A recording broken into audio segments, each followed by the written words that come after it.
Daniel Padilla at Catherine Bernardo nagkita para sa magiging hatian ng kanilang business collaboration noon.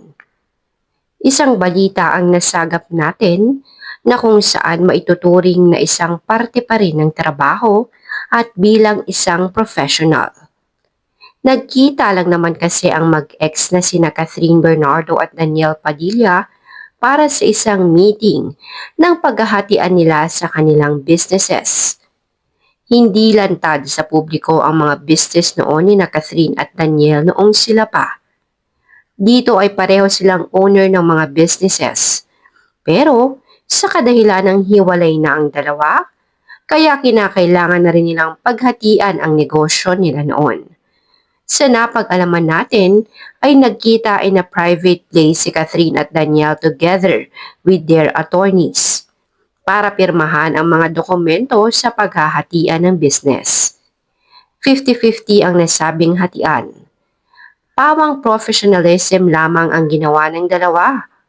Sandali lamang raw ang nasabing meeting at agad na rin naman na umalis si Catherine. Ang balita natin ay almost 5 businesses ang pinaghatian ni Catherine at Daniel.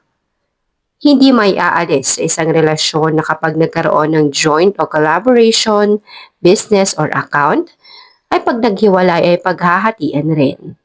Kaya naman ngayon ito ang nangyari sa dating magkasintahan na sina Catherine at Daniel.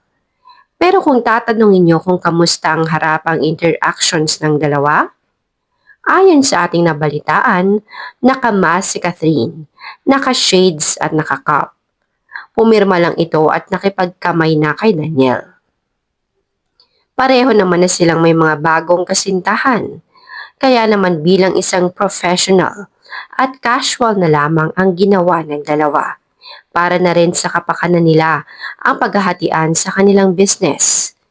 Bagamat hindi pa nababalita ang naganap na pangyayari, pero ngayon ay nakarating ito sa atin at ibinabalita ko sa inyo. Kung titignan natin kung may pag-asa ba nga ba ng comeback, masasabi nating mukhang wala na talaga dahil kita sa mga mata nila na wala na silang nararamdaman sa isa't isa at pawang business lamang ang kanilang pinag-usapan. Samantala, para sa maaring update patungkol sa usaping ito, manatili lamang kayong nakasubscribe sa channel na ito.